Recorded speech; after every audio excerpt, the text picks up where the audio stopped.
And we are live. Guys, I'm going to do something a little different this time. Welcome to the Let's Talk Fishing video podcast. My name is James. I'm going to be your host, and I have a guy who does a lot out in California. I'm fascinated by California. Big fish, big expanses with no people. I'm not used to that. Expanses of no people? Well, if you get in towards the interior in the northern part of California. Yeah, a little bit. We have some pretty populated areas. But big bass. Some places do have some big bass, yes. Anyways, without further ado, I have professional bass angler Mark. And how do you pronounce your last name, Mark? Lassagne. Like insane, just Mark Lassagne. Mark Lassagne. I wasn't even going to attempt that because if I don't get anything else right, I'm going to pronounce my guest's name correctly. Yeah, everybody says lasagna, so it's whatever. Yeah, Mark is good. My last name is Angel. I don't make fun of people's last names. So bass, man. So the Wild West Bass Trail is no more. Which bass trail have you started, Mark? It's the BAM Tournament Trail, Bass Angler Magazine Tournament Trail. Wow. So yeah, I purchased all the equipment and we're starting our own trail. Wow. Are you going to hit Clear Lake? That's the first question I want answered. I'll be there next month. Wow. First tournament. We're going to have our very first event is going to be at Clear Lake. I call it our warm-up event. It's kind of our practice event. First one we've ever put on, right? And we'll bring the trailer and the release boat and all the goodies there and put on. We're going to do like a team tournament. $200 entry fee, 100% payback. It's just going to be a fun event. No options or anything. Kind of trying to make it low key, fun, so we can do it and learn along the way. So if somebody's watching this and they want to go out there and register, where would they go to register for this tournament? You can go to bamtrail.com. Okay, bamtrail.com. If you look in the lower left of the screen, you will see that, folks. Bamtrail.com. Go ahead and, man, if I lived out there, is this going to be a pro-am or? This is going to be a team tournament. This is just a fun warm-up team tournament so we can kind of get our ducks in a row because this is going to be our very first event that we put on. Okay, but Clear Lake. Wow. It could be really good. I mean, there could be a lot of 25-pound bags. Aren't you talking 25-pound bags of smallmouth bass too? No, largemouth. There's a few smallmouth at Clear Lake, but I've been there probably 200 times and I caught maybe 5 smallmouth total. So it's not a lot. I mean, you would know. I've heard. I guess I got a hold of some bad information one time. I mean, there's some, pounds, I mean, Bassmaster came here and KVD caught like a 5-pounder in the tournament. But there's not a lot of smallmouth. There's a lot of big bass though. Now, when you say big bass, California seems to be on a whole different scale. What do you mean by big bass? Well, I mean, a big one here is 8 to 10 pounds. I live down south, man. I mean, I live in Baton Rouge, Louisiana. They got big ones in Louisiana. Yeah, up in kind of northern Louisiana. I live in southern Louisiana where every 3 years a hurricane comes through and wipes out every freshwater fish. Oh, no. So, a 3.5 pounder, I have seen tournaments won with 3.5 pounders, which, is fine. But because they're big and fat, because they sit there and they eat baby crabs and shrimp. Right. And they get fat. But the salt water stunts their growth. So, a 16-incher might weigh 3.5 pounds. But 8, and also, you get up toward Toledo Bend, get up there in Bussy Break, they catch 12, 13 pounders. But you're talking a 4-6 hour drive from where I live. Sure. In the scheme of fishing, that's not undoable, of course. But also I get distracted because I'm also only 3 hours away from the coast and I can get down there and catch reds and trout, Yeah, never caught a redfish. Oh, redfish. I know. One day I've caught speckled trout. I caught almost every other species there is, but never a redfish. Redfish they're definitely. I wouldn't even go red fishing because they're more addictive than fentanyl. Really? Oh, okay. That's how I describe them, you know, and Much better for you though. much better for you and they taste better. They don't they're every bit as destructive to a family because you're going to be gone all the time. Well, if you aren't already. Right. Yeah. That's what my wife said when I said, "Oh, no, I'm gone all the time." She's like, "What? What's the difference? Yeah. Before you fish for bass and crappies, and now you're fishing for reds and specks." And Right. For sure. guys, we're having fun here. We're having fun. So, the Bass Angler Magazine Trail. How many tournaments are you going to have this year? We're going to have 17. 17. 17 events. We're going to have 5 kayak events. Okay. 6 pro-am events. And then we're going to have 5 pro tour events, which is like an elite series where a pro fishes by himself. Then we have a couple of special events that we're going to throw out. Wow. So kayak events, you're going to have like Damien Towell there? I don't know. We'll see. Man, that guy is next level. I've had him on this show a couple of times, and Damien Towell is just, wow. That's why I said there are some sticks who live out there in California. California is a really diverse fishery. You can fish for smallmouth or spotted bass, or, you can go to like Shasta and fish for a bunch of little ones, or you can come down to the Delta and fish tidal water, or Clear Lake and the natural lake, and and fish for largemouth. You can go punching, you can go spinner baiting, chatter baiting, or some areas of real clear water you're going to have to drop shot and finesse fish. So it's a really diverse fishery where a guy can get good at a lot of different techniques here. That is incredible. Crystal clear water. Damien tells me he likes to use crankbaits that go down 25 feet, I don't see how I could use that I can see throwing out that crankbait, it going straight down and pulling his kayak towards the crankbait. Yeah, he may be long lining too. You do a big long cast, and then in that kayak, kayak, they don't paddle anymore. Now they got little motors. So they turn their motor on and, go 50 yards down there and then start cranking and, get it way down there deep in 25 foot of water. Or some of them have foot pedals too. I've seen that. I live down. Pedal drive, sure. Yeah, that's a big thing down on the marsh. Is pedal drive kayaks. Yeah, I don't have one, but I'm thinking about getting one. Yeah, I have to lose about another 50 pounds before I'm going to feel comfortable in a kayak. They all tell me, "Oh no, you won't sink it." Well, I want to be in some kind of shape before I get out there in a kayak, Yeah. Well, you get in good shape if you paddle it, just get some paddles. Don't put an electric motor on it for a while and get out there and paddle and pedal. Yeah, the marsh is just too, wow. That would be great to get back to some of the places I've been looking at all these years. Oh, for sure. I've been out there in other people's boats, but it's just not the same. It's just not. Kayaks are pretty cool. So you're going to have 5 kayak tournaments. Man, that's going to be fun. I'm going to watch this. Also, Bass Angler Magazine. Tell me about Bass Angler Magazine. How many times does it come out a year? We have Bass Angler Magazine.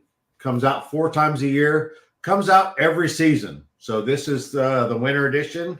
Spring is coming up, and then summer, and then fall.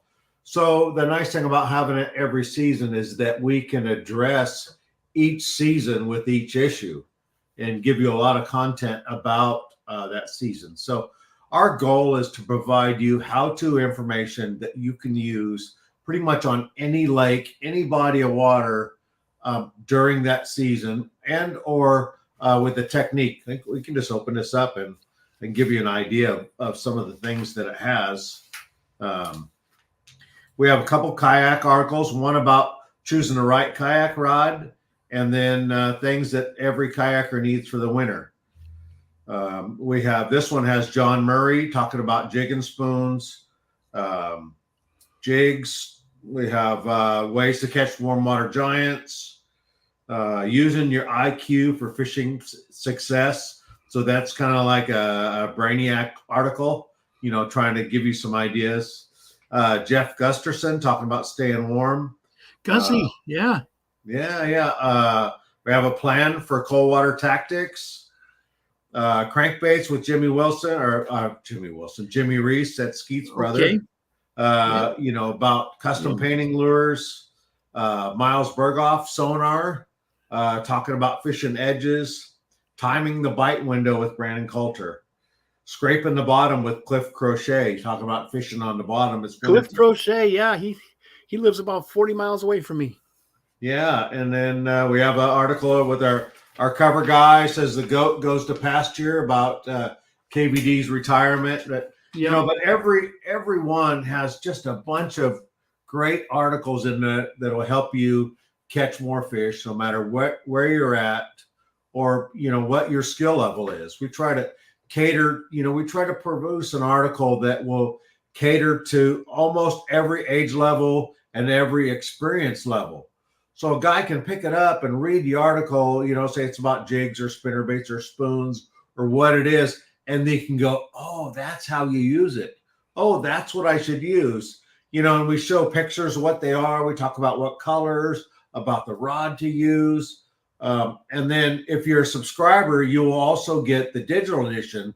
And within that digital edition, we're talking about a spoon. We're going to link you to like Tackle Warehouse where you can go get that spoon, or you can get a closer look. You don't want to buy it, you can just go look at it. Or you can get that rod or whatever, you can get whatever Jimmy Reese is using or John Murray or Cliff Crochet. So we have a lot of great info in there that really will help anglers become better fishermen. That is awesome. I like that digital magazine. I like that feature.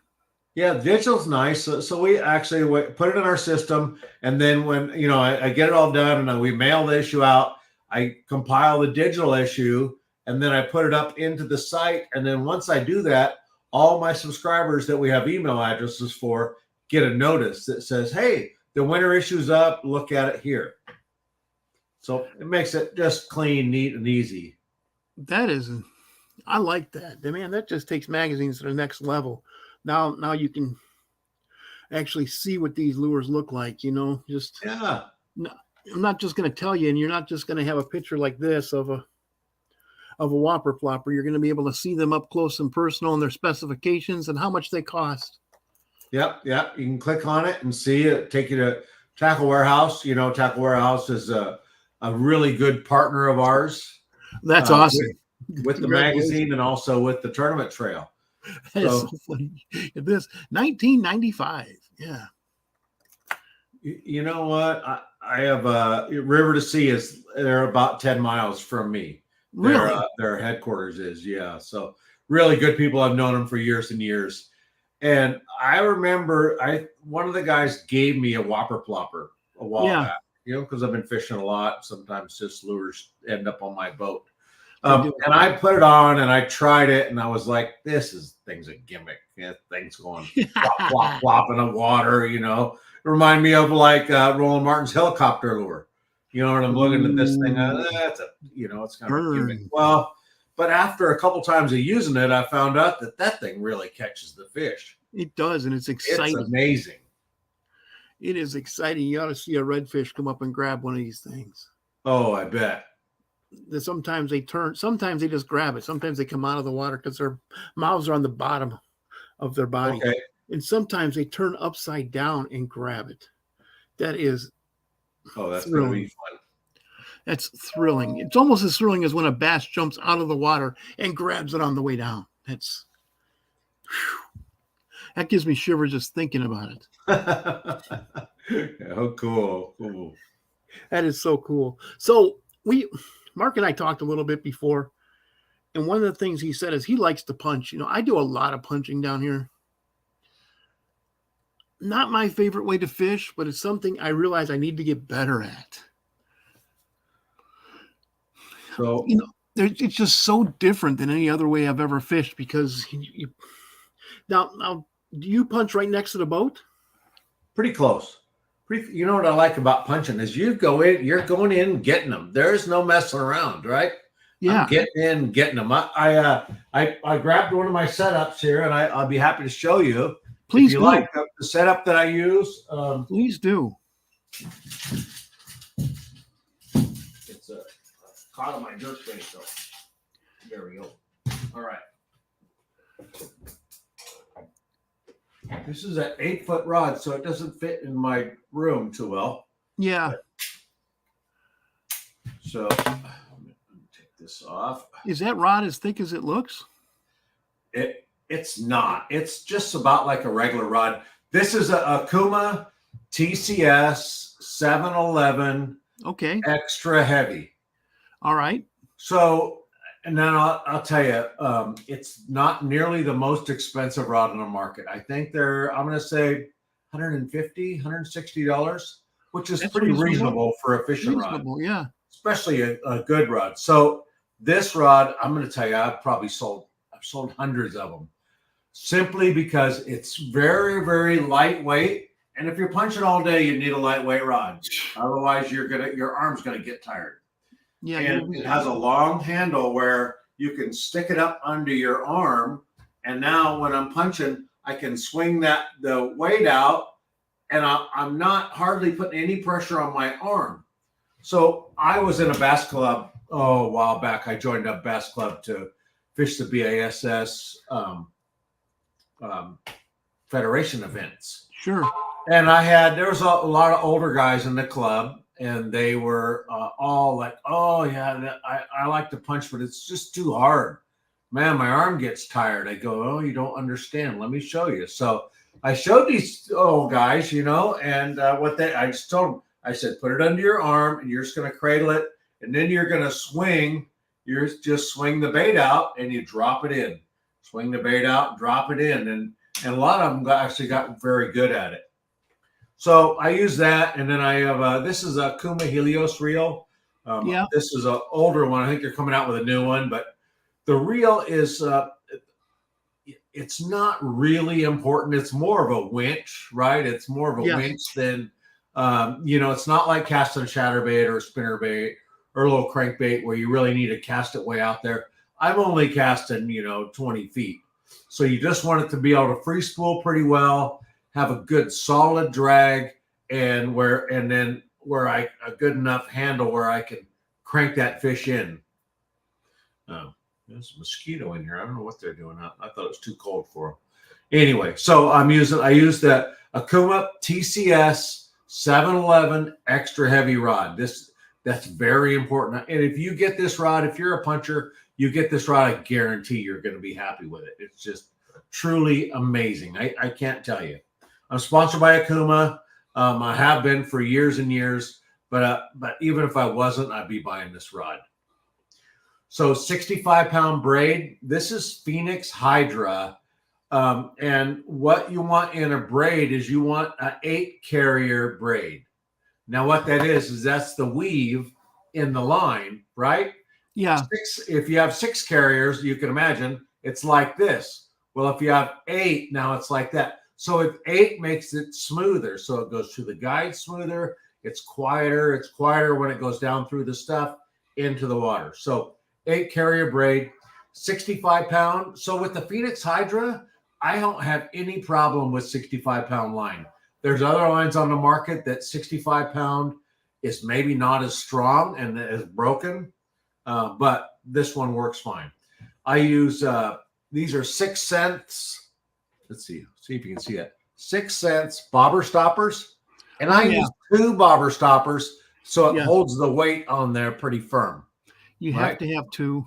I like 2, and 6 cents are pretty nice. They're black, so they're kind of stealth.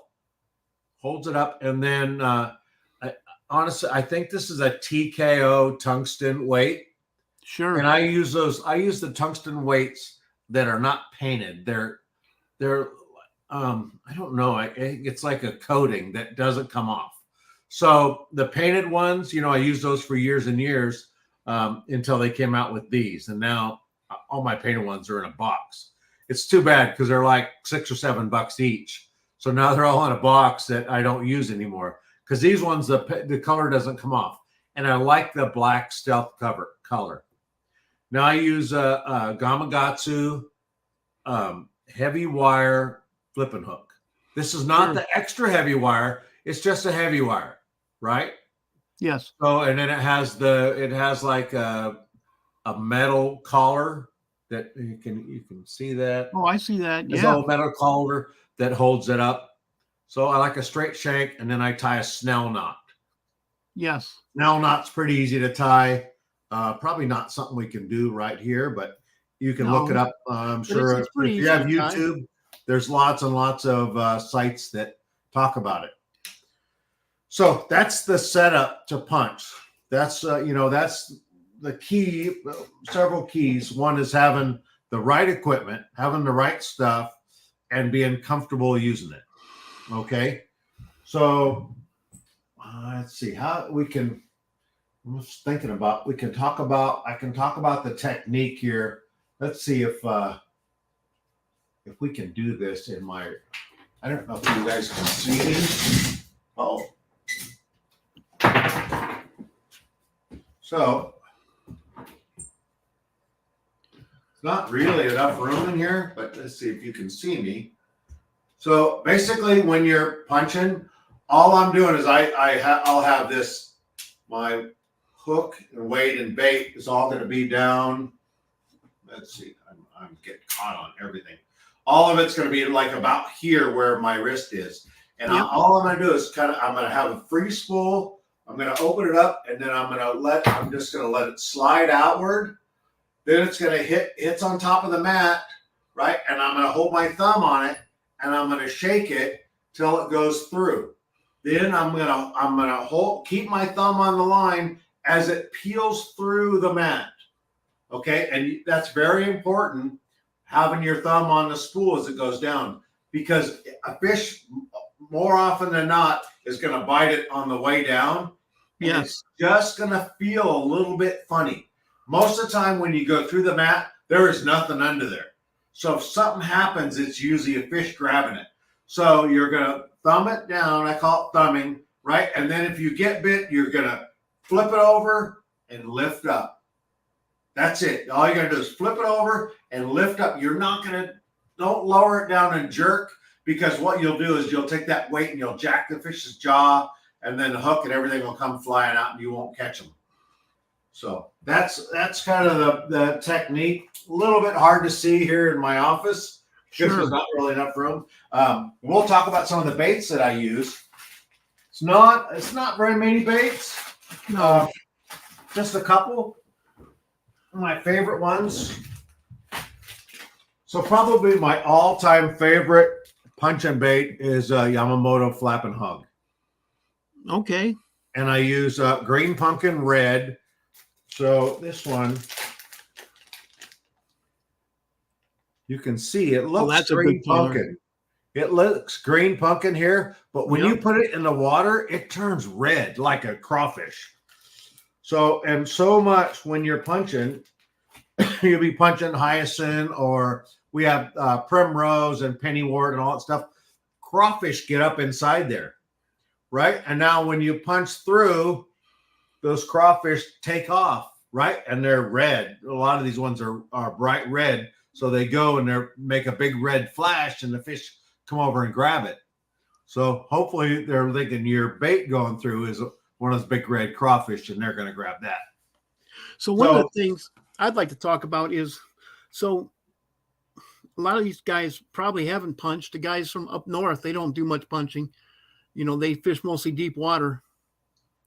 So one thing, after it hits the bottom, what do you do? Oh, good question. I didn't talk about that. So I'll thumb it, and if I don't get a bite on the way down, I click it over and lift up, right? If I don't get a bite on the way down, I let it go all the way to the bottom, right? And then the second it hits the bottom, right? Yes. I'm not talking about let it sit. It hits the bottom. I click it over and lift up, because so many times I've clicked it over, lifted up, and it's been heavy. And that's a fish, because there's nothing down there for it to hit. I mean, the chances of it getting stuck on something is like 1,000 to 1. So when you pick it up, if it's heavy, it's a fish. Yes. So I let it go to the bottom. Okay, I click it over and lift up. If it's heavy, I just keep coming, right? And then I just put the pressure on the fish, get him up. He may get stuck in there, so just pull him up and hold him, right? You don't want to pull too hard because you could rip that hook out. So Yes. unless he's hooked really good, but pull him up and you'll hold him, and then you got to figure out how to go get him. You drive the boat in, because you clean might it have out or whatever. you might have a Hopefully, ball this big of vegetation around.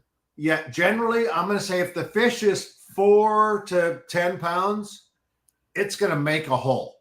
Yes. It'll get itself out of there. So more often than not, what I'll do is I'll get a big one. Let's say it's a 7-pounder, right? I'll punch it down there. I'll hook it. I'll get it up and I'll pull it up to the top and I'll hold it. And that big fish is just, and what it does, it makes a hole. Now I can get that fish out, or I get my buddy to stick a net underneath it, or either way. Because So a couple other baits I use. Missile D-bomb makes a yeah, great bait for you got to punching. have the D-bomb. Looks like you buy the big packs of 50 of them. This one is California Love. You can tell I buy the big bags, and this one's about empty.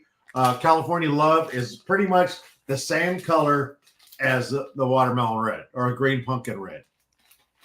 So another good one, it's just like anything. If you don't know what color to throw, you throw a green pumpkin, right? These are Strike King Rage Bug.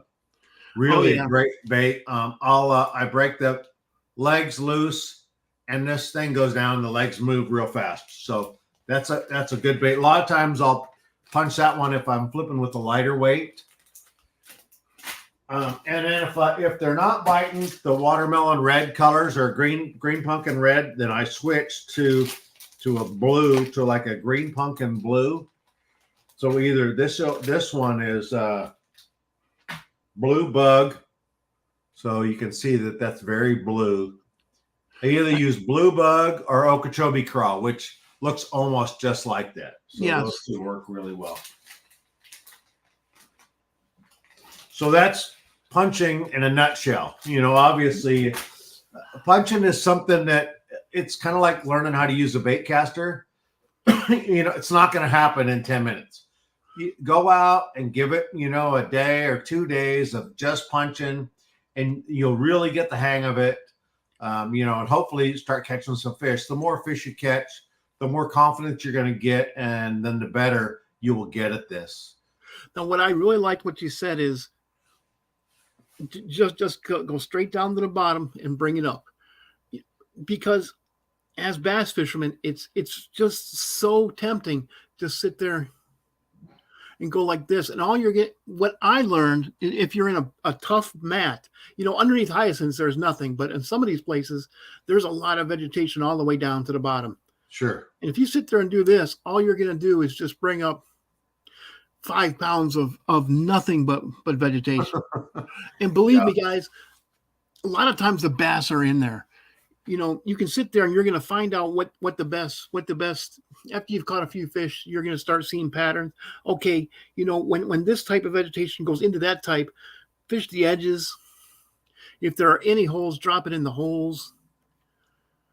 Right. Some places there are no holes, of course, you're going to look for certain kinds of vegetation, and you're going to learn that in your water because you're going to catch fish in them, and the bites happen right away, and they don't feel like any other bites you've ever had. That's what I like about it. So I've noticed usually with me, when I'm punching, I rarely, if I feel the bite, that's a bonus. Yes. Generally, when you'll just pick it up, it'll be heavy.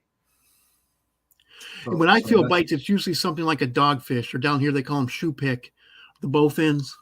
Yeah. Okay. Those are in the mats along with the bass, and so are garfish, and so are all kinds of stuff. Catfish. Yeah, we don't have all those here. Once in a while we get a striper, but most of the time it's bass under the mats. Yeah, there's a lot of stuff that lives in the mats, and the thing I like is just get you something. I like something like this that doesn't have all the legs to get caught on everything. Sure. But one thing I notice is The bass, it's more of a reaction bite. The bass really don't get to see. They see something moving through the mat, and it's going through all this other stuff. So they might see it like this, and they see that it's moving, and they're going to go towards it with their mouths open. Old vacuum mouth. Yeah. So actually, when I'm punching, I'm fishing pretty fast. I'm covering water. So my theory is that fish is either going to bite or not going to bite. So if I really think there's fish in the area, I'll come back to it several times to see if I can find that window when those fish are going to bite. Yes. Man, and also when I'm punching, boy, I'm doing all kinds of things too. I'll have 4 or 5 rods out, and I'm going to be throwing my finesse baits in every little nook and cranny on the edges of it. Sometimes I'll be throwing a lipless crankbait on the edge. Right. But for the most part, I'm punching. Because down here you can go down these bayous with your side finder on and not see any life. And the moment you start punching, you pull 3 bass in 10 feet out. Sure. Hard to see on your electronics underneath the mats. Yes. Yeah, and around here, a lot of the times it's just a solid mat. There's no way you can see in it. Right. In fact, I've actually seen, if you look really hard at them, sometimes you can see subtle nuances of the water going like this. I mean, something's swimming around in there. But you can't see that beneath hyacinths. You might be able to see bass underneath hyacinths. Yeah, we can't. In the Delta, a lot of times because we have current, there's tides and there's current. So we have floating vegetation like hyacinth. So there are times when you can get, I use Garmin Live Scope, and I will put it up under there. I'll get the live scope real short, the distance out of like 10 or 15 feet, and then only about 5 feet deep. So it gets a big clear picture under the mat. And then I can watch, throw my bait out, and I can watch my bait go down and go to the bottom. So many times, I talked about fishing fast and coming back.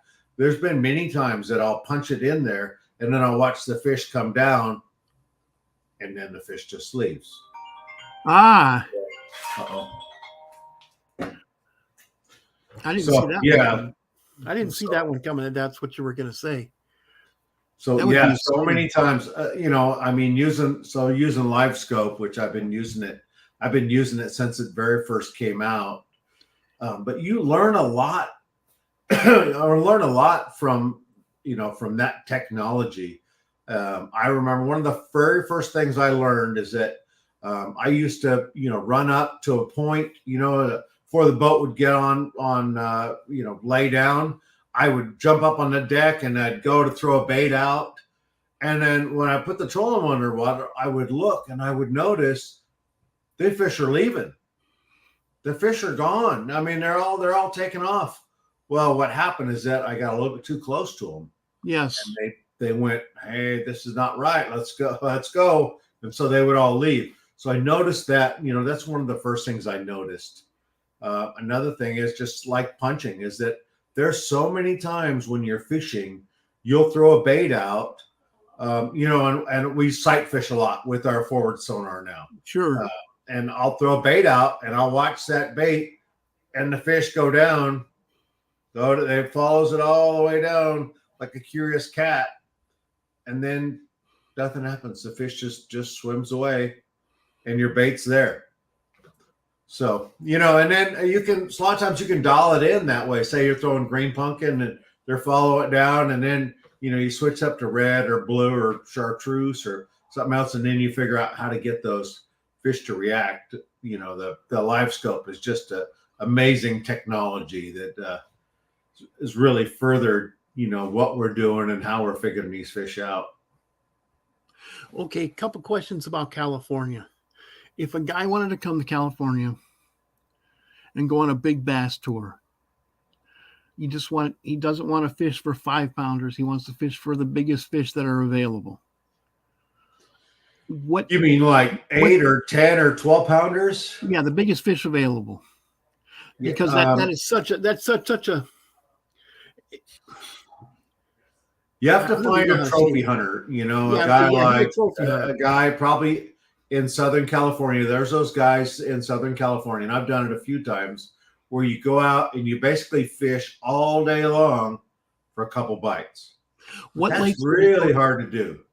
What lakes would you recommend him go to? You know, it's down in Southern California. I would have to look. You know, honestly, I haven't been down there in a long time.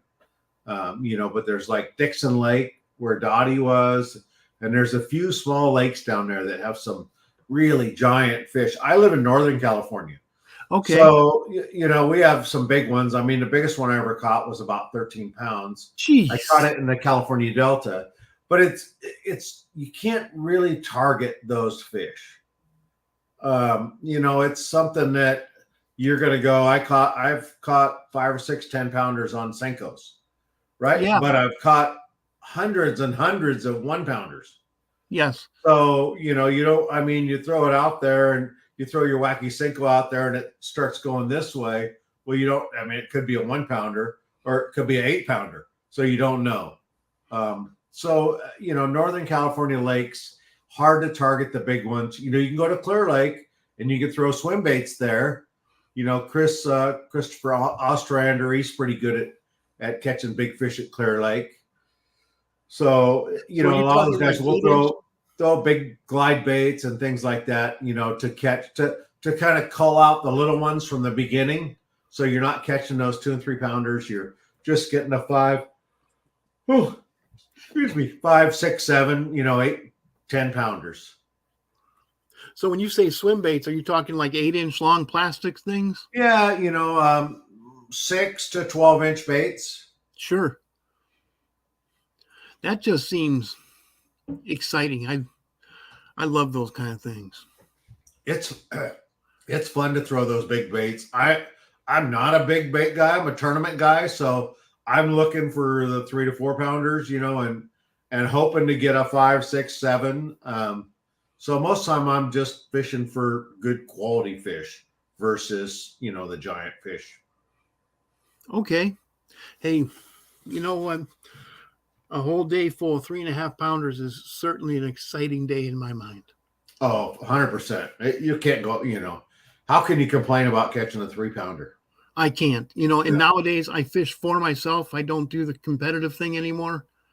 I just fish with cool people. And I love it. It's so much fun. Every time I hook into a fish, the pressure's not on. Just bring it in and have a good time with it, And, Sure. I'll tell you what, in my day, I used to get fired up about tournaments and just fired up. And I love them. I like covering them. I like talking to tournament pros and tournament owners like you, because you guys are some of the most dedicated people I ever met. Oh, thanks. And that's what I like. I like to talk to good, dedicated fishermen. Love to fish. I'm in it pretty deep. Yeah. Have been since I was 4 years old. So Wow. So yeah, the whole life of fishing experience I have here. And that's where Let's Talk Fishing came from, out of my passion for fishing. Oh, nice. Good for you. Well, Mark, man, it's like 40 minutes after the hour. So would you like to do some shout outs, some thank yous to organizations, corporations, companies, people? With the bringing on the tournament circuit, I brought on some new partners, and it's been really good. Bass Boat Technologies, if you're not aware, they're the ones that make the mounts for bass boat electronics. Okay. So if you have 1, 2, 3, 5, 6 graphs on your boat, like you see some people, these guys have the mounts for them, and the mounts they make are just amazing, solid pieces. I mean, I think that my boat's going to fall apart before this thing comes off. Wow. It's solid. They make it all out of like aluminum. Everything is built. When you order one, they give you new brackets for your graph at the same time. So you're not using the same, Garmin makes a pretty nice steel bracket that holds your graph. But no, if you're going to use BBT, they send you a nice billet aluminum one. that's really nice. And they do a good job. They come out with a new they call it under the hood, and where it's real easy now, because when you have several grafts, sometimes it's real hard to get underneath there. Yes. So they came up with a process where you just take off like one screw, and now you can fold all your grafts back and get to your wiring and all the stuff that was underneath. So pretty cool concept. And I know these guys will make some custom setups for guys too. So if you have a boat and you're needing, a custom graft setup, Van Foster over there at Bass Boat Technologies, I'm sure he can take care of you. Another one, Tackle Warehouse, has been just amazing. They've been an amazing partner, with the magazine. They advertise. We work together, done a lot of things. They sell the magazine there. So really, Tackle Warehouse has been an amazing partner. Akuma Fishing, those guys are great, make great rods and reels, very affordable, which is nice, as they make a really good quality product that's affordable. I drive a Bass Cat boat. I have to say, I'm going to say I had my first one after a year. I called Rick Kraft and I go, Rick Kraft, sorry. I called Rick Pierce, the owner of Bass Cat, and I said, hey, I'm not sure what you do, but there's no stress cracks in my boat. She goes, well, we have a special process. I was like, really?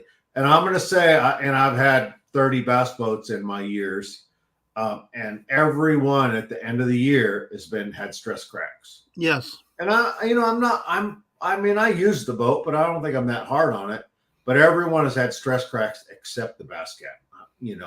It's their process of how they make it and the kind of fiberglass they use. They just really do a great job. Mercury Outboards, you can't say enough about those guys. Yeah. They're everywhere. Almost everybody has one. Runs good, drives good. My boat goes almost 80 miles an hour. I can't remember the last time I had an engine breakdown.